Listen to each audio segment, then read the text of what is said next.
بسم اللہ الرحمن الرحیم۔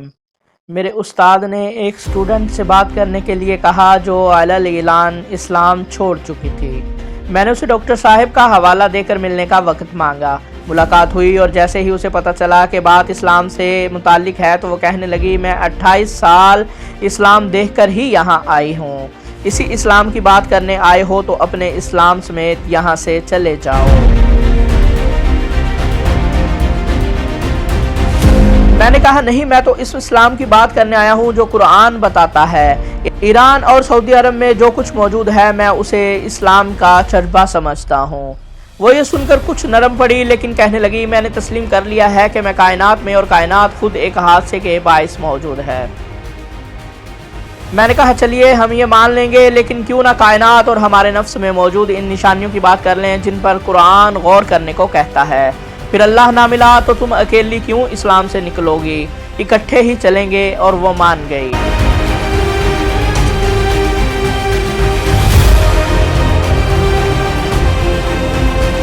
میں نے اسے کہا تم نے کبھی سوچا قرآن میں اللہ یہ کیوں کہتا ہے کہ تم میری ایک بھی نعمت کا شمار نہیں کر سکتے؟ وہ بولی ایک نعمت کا شمار کتنی مضحکہ خیز بات ہے، ایک تو ایک ہی ہے، ایک کا شمار کون کرتا ہے؟ میں نہیں جانتی تھی قرآن میں اتنی مزاحیہ باتیں بھی ہیں، نعوذ باللہ۔ میں بولا چلو ایک نعمت کا شمار کرتے ہیں۔ ہم 3 دن سے 1 آدھ گھنٹے کے لیے ایک نعمت کا شمار کر رہے ہیں۔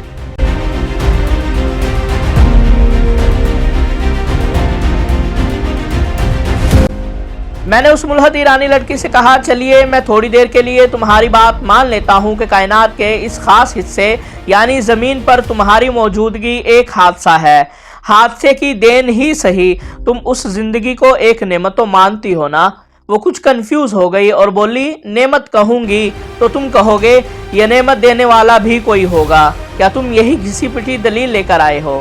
میں نے کہا تم کنکلیوژن پر چھلانگ کیوں لگاتی ہو؟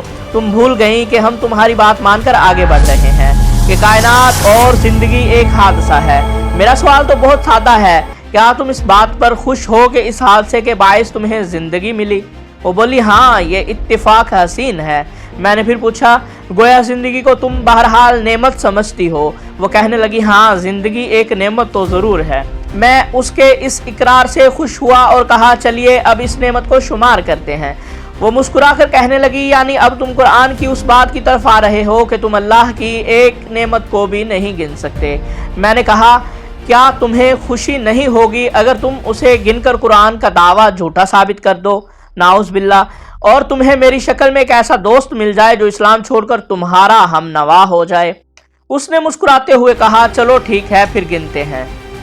میں بولا زندگی ایک ایسی حقیقت ہے جسے دنیا میں برقرار رہنے کے لیے کئی لوازمات کی ضرورت ہے، جیسے آکسیجن، پودے اور پانی۔ کیا ہمیں زندگی کے ان لوازمات کو زندگی میں ہی شمار نہیں کرنا ہوگا؟ وہ بولی ہاں، ہم فرض کر لیتے ہیں کہ ان 3 کے علاوہ 10 ایسی چیزیں اور ہیں جو زندگی کے لیے ضروری ہیں۔ یہ ہو گئے 10 لوازمات، اور یہ لو گن لی ایک نعمت۔ اب قرآن کے دعوے کا کیا کریں جو کہتا ہے تم ایک نعمت نہیں گن سکتے؟ میں نے کہا تم پھر کنکلیوژن پر جمپ کر رہی ہو، ابھی تو مجھے پانی کے بارے میں بات کرنی ہے، اس کے بعد سینکڑوں دوسرے لوازمات کے بارے میں بات کرنی ہے جو میرے علم میں موجود ہیں۔ وہ ہنس کر بولی یعنی ہماری بات اگلے کئی دن تک چلے گی؟ میں نے کہا کئی سال بھی مکالمہ جاری رہے تو کیا فرق پڑتا ہے، ہم اپنے یہاں موجود ہونے کی وجہ ہی تو ڈھونڈ رہے ہیں۔ وہ بولی چلو پھر پانی کی بات کرو۔ میں نے کہا ٹھیک ہے، اب 20 منٹ میں بولتا جاؤں گا، تم سنتی جانا، جو سوال ہو اپنی نوٹ بک میں لکھتی رہو، آخر میں پوچھنا۔ اس نے سر ہلاتے ہوئے اپنی نوٹ بک کھول لی اور ایک پیج پر بڑی سی ہیڈنگ مذہبی فضولیات لکھ کر اس ہیڈنگ کے نیچے لائن لگا دی۔ پھر مجھے اپنے لکھے کی طرف دیکھتے ہوئے دیکھا تو جھینپ کر بولی میں شرمندہ ہوں لیکن مجھے فخر ہے میں بددیانت نہیں۔ میری طرف دیکھتے ہوئے شرمندہ ہو کر بولی لیکن مجھے فخر ہے میں بددیانت نہیں، جو دل میں ہوگا وہی کہوں گی۔ میں نے کہا شرمندگی کی کوئی ضرورت نہیں، دیانت ہی چاہیے، مجھے یقین ہے میری بات بھی تم اسی دیانت داری سے اپنے دل میں پروسیس کرو گی۔ وہ بولی یقیناً ایسا ہی ہوگا، اب تم 20 منٹ بول سکتے ہو، میں دخل انداز نہیں ہوں گی۔ میں نے بولنا شروع کیا دیکھیے زندگی جو ایک نعمت ہے کہ ہزاروں لاکھوں یا شاید کروڑوں لوازمات میں سے ایک اہم چیز پانی ہے۔ اب یہ تو سائنس بتا چکی کہ زمین جب بنی اس میں باہر سے جتنا پانی آیا تھا اس کے بعد نہیں آیا۔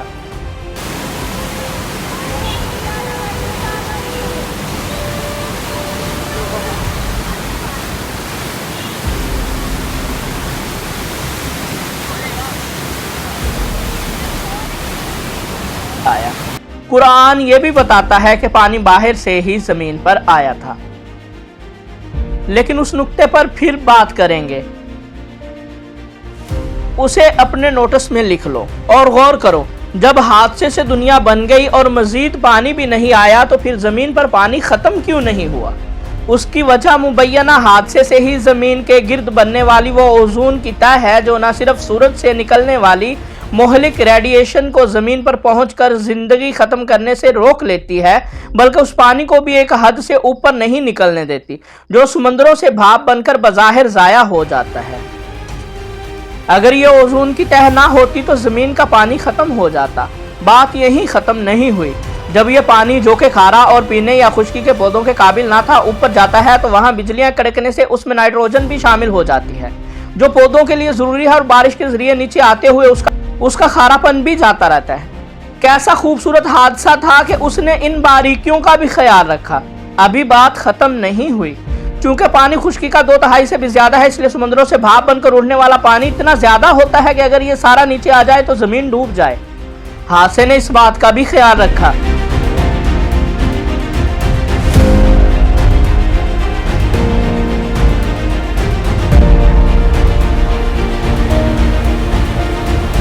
کہ چند فیصد بھاپ بارش کی شکل میں بنجر زمین سیراب کیا کرے اور باقی بھاپ اوپر صاف ہو کر برف کی شکل میں نیچے آئے، اس میں سے بھی کچھ پگھل جایا کرے، باقی گلیشیئرز کی صورت میں محفوظ ہو جائے، اور ان دنوں میں بھی آہستہ آہستہ پگھل کر زندگی کو فلٹرڈ پانی دیتا رہے جب بارشیں نہ ہوں۔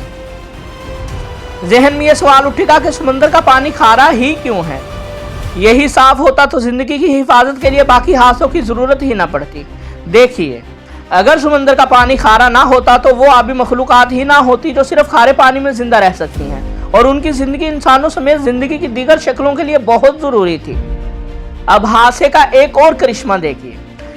سمندر میں موجود زندگی کی حفاظت کے لیے حادثے پر حادثہ یہ ہوا کہ پانی جو زمین پر حادثاتی طور پر آیا تھا کہ یہ خصوصیت ہے کہ وہ جمے تو نیچے کی بجائے اوپر آتا ہے، یعنی اوپر سے جو پانی برف کی شکل میں گلیشیئرز بن کر خشکی پر رہا وہ تو زندگی بچا ہی رہا ہے، جو باقی برف سمندر پر گری وہ ڈوبنے یا نیچے جانے کی بجائے پانی کی سطح پر رہتی ہے۔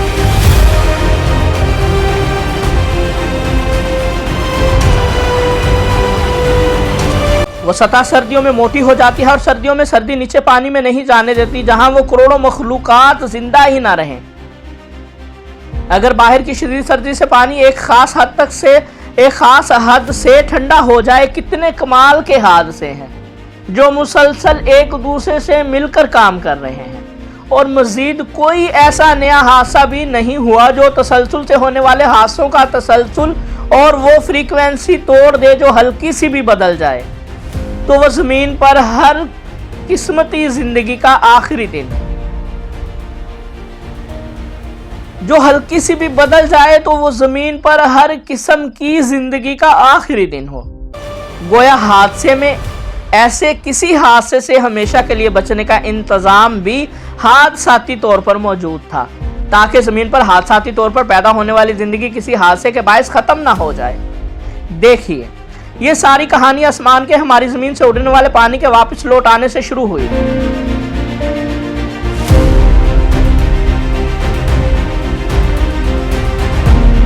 اور جس دن کی بات میں تم سے کرنے آیا ہوں اس کا بھیجنے والا قرآن میں کہہ رہا ہے کہ ہم نے جو آسمان بنایا اس کی یہ صفت رکھی کہ وہ واپس کرنے والا ہے۔ وہ جو آنکھیں بڑی کیے سن رہی تھی بولی واو، یہ قرآن میں کہاں لکھا ہے؟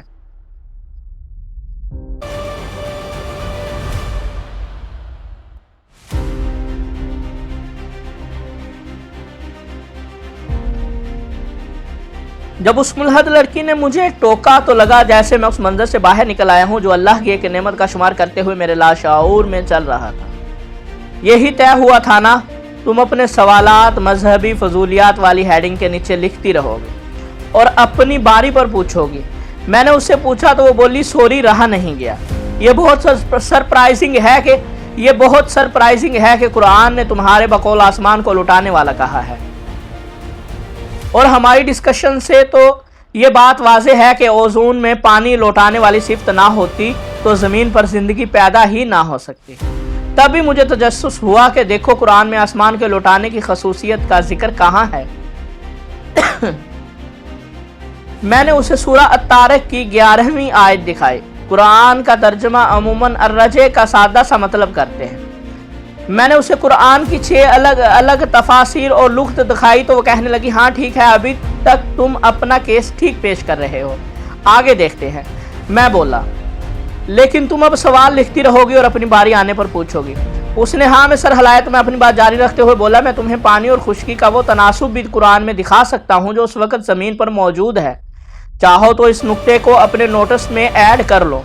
हम पानी पर मज़ीद बात कर सकते हैं, लेकिन अब तुमने रिदम तोड़ ही दिया है तो क्यों ना हम उस हादसे की तरफ चलें जिसने ये दुनिया तश्कील दी थी। वो बोली वैसे तो मैं अपने बारे में जानना चाहती हूँ कि मैं यहाँ क्यों हूँ, लेकिन तुम पीछे जाना चाहते हो तो मुझे कोई एतराज़ नहीं, लेकिन पहले मुझे उस आयत के लफ्ज़ की तशरीह की तस्वीरें लेने दो।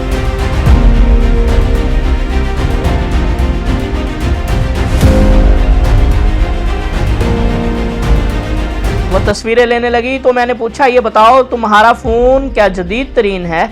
वो बोली चंद महीने पुराना है लेकिन जदीद तरीन के करीब तर है। उसका कैमरा कितना मेगापिक्सल है, मैंने पूछा। वो बोली शायद 12 मेगापिक्सल्स का है। मैं बोला क्या तुम जानती हो जो हादसा तुम्हारी और तुम जैसे अरबों इंसानों की तख्लीक का बायस बना वो इतना शानदार था कि उसने तुम्हारी आंखों में 576 मेगापिक्सल्स के 2 कैमरे नस्ब कर दिए हैं। ये कैमरे जो तस्वीरें खींच कर तुम्हारे दिमाग को भेजते हैं वो इतने वक्त में इन तस्वीरों में मौजूद 1 करोड़ 7 लाख रंग और दीगर चीज़ें शनाख्त कर सकता है, जो 1 सेकंड से भी इतना कम है कि हम उसे माप नहीं सकते। इस हादसे से सिर्फ यही नहीं हुआ बल्कि उस हादसे ने तुम्हारे जिस्म में 12 ऐसे पेचीदा तरीन निज़ाम तश्कील दिए जिनकी तमाम जुज़ियात हम अभी तक नहीं जान पाए, और हादसाती तौर पर ये सब निज़ाम मिलकर काम करते हैं ताकि तुम्हारी ज़िंदगी बरकरार रहे। लेकिन हम तुम्हारी बात बाद में करेंगे, पहले इब्तदाई हादसे की तरफ चलते हैं। उसकी सोचती आंखें बता रही थी कि उसकी खुद से जंग जारी है। हाँ किए बगैर वो मेरी तरफ देखती रही। मैंने बात जारी रखते हुए कहा क्या साइंस मालूम कर चुकी कि कायनात की लंबाई चौड़ाई कितनी है। वो बोली ये मुमकिन नहीं है। मैंने कहा मैं जानता हूँ, क्योंकि साइंस अब कहती है कि कायनात मुसलसल फैल रही है। कुरान ने 1400 साल पहले यही कहा था, नोट कर लो, मैं रेफरेंस दूंगा। बाइबल समेत सारी दुनिया पिछली सदी तक सूरज के साकन होने को यूनिवर्सल ट्रुथ कहती थी। कुरान ने 1400 साल पहले कहा था कि सभी सितारे सैयारे अपने लिए तय करदा मदारों में घूम रहे हैं। अब ये बात सितारे सैयारे अपने लिए तय करदा मदारों में घूम रहे हैं। अब ये बात कॉमन सेंस की बात है, लेकिन 14 सदियों पहले की दुनिया में तसव्वुर करो, ऐसा कौन सोच सकता था। मैंने देखा वो अपने सवालात लिख रही है। मैंने कहा तुम मानती हो 14 अरब साल पहले एक धमाके के जरिए ये कायनात बनी थी। मैं ये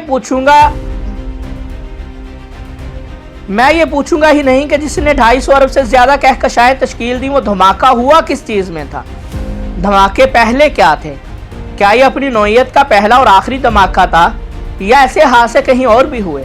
मैं पूछ भी लूं तो कैसे जवाब दोगी? साइंस तो अभी ये सब जानती ही नहीं। मैं तो इस हादसे की खूबसूरती की तरफ तुम्हें मुतवज्जा करना चाहता हूँ। देखो खुद ब खुद होने वाले इस हादसे के नतीजे में खरबों सूरज बने, हर सूरज के साथ बहुत सी ज़मीनें बनी, फिर हादसे ही की बुनियाद पर हमारी भी एक ज़मीन बनी और हादसाती तौर पर ही सूरज के गिर्द और अपने महवर के गिर्द घूमने लगी, और घूमी भी 23.5 डिग्री झुकाव पर, जो अगर आधा डिग्री भी कम या ज़्यादा होता तो ज़मीन पर ज़िंदगी ना होती। लेकिन मान लिया हो गया इत्तेफाक। फिर एक और इत्तेफाक ये भी हुआ कि ये ज़मीन अपने महवर के गिर्द 460 मीटर पर सेकंड की रफ्तार से और सूरज के गिर्द 1,10,000 किलोमीटर फी घंटा की रफ्तार से घूमने लगी। अगर इन दोनों स्पीड्स में चंद किलोमीटर की फी घंटा का भी फ़र्क आता तो उस ज़मीन पर ना कोई दरख्त उगता, ना कशिश शकल मौजूद तनासुब में होती। इंसानी और नबाताती ज़िंदगी को मुमकिन बनाने के लिए ज़मीन के घूमने की रफ्तार बिल्कुल यही होनी चाहिए थी जो है। वो बिल्कुल खामोश थी। मैंने बात जारी रखते हुए कहा, क्या तुम जानती हो अगर ज़मीन के झुकाव का ज़ाविया आधा डिग्री भी कम या ज़्यादा होता तो ज़मीन पर मौसम ना बदलता, यानी ज़िंदगी ना होती। क्या तुम अंदाज़ा कर सकती हो कि ज़िंदगी जिसे तुम एक नेमत मान चुकी हो की तश्कील और हिफाजत के लिए बकौल तुम्हारे इस खुदकार हादसे ने कितने पापड़ बेले हैं। मैंने उसकी आंखों में नमी देखी तो कहा, यह पानी जो तुम्हारी आंखों से छलकने को है, क्या इन आंसुओं के निज़ाम को इस हादसे ने ज़िंदगी की किस मदद के लिए तुम्हारे जिस्म में तश्कील दिया। लेकिन पहले अपने फ़ोन में कैलकुलेटर निकालो ताकि मैं तुम्हें दिखा सकूं कि कुरान ने ज़मीन पर पानी और खुश्की का वो तनासुब कितना एग्जैक्ट बताया है जो साइंस ने आज मालूम किया। उसने एक लफ्ज़ बोले बगैर फ़ोन में कैलकुलेटर की ऐप खोली और मेरी तरफ देखने लगी।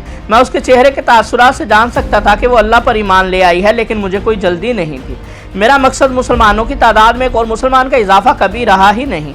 मैं तो ये जानता हूँ कि नबुव्वत मेरे मोहम्मद सल्लल्लाहु अलैहि वसल्लम पर ख़त्म हो चुकी है।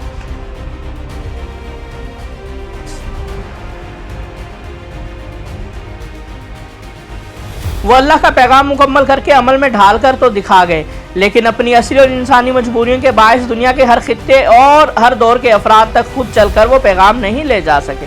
मेरे मोहम्मद सल्लल्लाहु अलैहि वसल्लम को यकीन था कि हर दौर वो साबिकून ज़रूर ढूंढ लेंगे जो उनके नुमाइंदे बनकर उनका पैगाम मज़ीद आगे पहुँचाएंगे। मैंने जितने मर्द और ख़वातीन को भी इस्लाम में दाखिल किया यही सोच कर किया कि ये लोग नबी की वो नुमाइंदगी करेंगे जो पैदाइशी मुसलमान फ़िरक़ों की लड़ाई में उलझ कर भुला बैठे हैं। उसके लिए ज़रूरी है कि इस्लाम में नए दाखिल होने वाले हक़ुल यकीन, जोश व जज्बे और शुक्र का मुरक्कब बनकर इस्लाम में दाखिल हों, यानी उसे कलमा पढ़ाने से पहले मुझे मज़ीद दलाइल के अंबार लगाने होंगे। ईमान कन्विकेशन के साथ ना हो तो अबू बकर, उमर, उस्मान, अली और आयशा और फातिमा जैसे मुसलमान पैदा ना हों। वो ना हुए तो ख़त्म नबूवत की अमली दलील कौन बनेगा। वो बोली मैं मानती हूँ तुमने ये साबित कर दिया है कि कायनात का बनना हादसा नहीं था। तुमने ये साबित कर दिया है कि कायनात का बनना हादसा नहीं था, उसे वाकई किसी खुदा ने ही बनाया था। सवाल यह है कि ये कैसे साबित करोगे कि कुरान तुम्हारे बयान करदा अल्लाह ने ही बकौल तुम्हारे मक्का में पैदा हुए एक शख्स पर नाजिल किया था। मैंने कहा बस यही साबित करने में देर लगती है जो तुमने मान लिया। उस हकीकत को तो कुरान अल्लाह का कलाम है, मैं 1 मिनट में एक मामूली मक्खी से साबित कर दूंगा। वो जोर से हंस पड़ी और बोली, हाँ पहले दिन तुम मुझे बिल्कुल पागल लगे थे, शक्ल से भी लगते हो, लेकिन अब मुझे शक नहीं कि तुम ऐसा नहीं कर सकते, लेकिन मैं सुनना चाहती हूँ। मैंने पूछा ये बताओ तुम्हारी साइंस ने कब साबित जाना है कि शहद बनाने का सामान मादा मक्खी जमा करके लाती है, नर मक्खी नहीं। वो अपने फ़ोन पर गूगल से ये मालूमात तलाश करने लगी और थोड़ी देर बाद सिलसिले में एक तहकीक मेरे सामने रख दी जो उसकी तफसील बताती थी। मैंने फ़ोन उससे लिए बगैर कहा, मुझे इसमें दिलचस्पी नहीं, तुम बस ये बताओ कि जो साइंटिफिक रिसर्च ने अब जाना है, कुरान वो 1400 साल पहले कैसे कह दिया कि अल्लाह ने शहद की मादा मक्खी को शहद बनाने का तरीका वही किया। अब मेरे सवाल का जवाब दो, 14 सदियों पहले ये हकीकत कौन जान सकता था कि शहद नर नहीं मादा मक्खी बनाती है। वो PhD स्टूडेंट थी, दलील ही रिसर्च स्टूडेंट का ओढ़ना बिछोना होता है। बगैर हिचकिचाए वो बोली गॉड, फिर बोली दिखाओ मादा मक्खी कहाँ लिखा है कुरान में। मैंने उसे फासलुकी का लफ्ज़ दिखाया। वो उस लफ्ज़ की गूगल से तशरीह देखती रही, फिर बोली हाँ यही मतलब है। मगरिब का वक्त था। मैंने कहा चलो मस्जिद चलते हैं। वो बोली हाँ, एक लम्हा ज़ाया किए बगैर। मैंने कॉल करके उन प्रोफेसर साहब को भी मस्जिद आने के लिए कह दिया जिन्होंने मुझे उस लड़की से मिलने का कहा, और तुम अपने रब की कौन कौन सी नेमतों को झुटलाओ।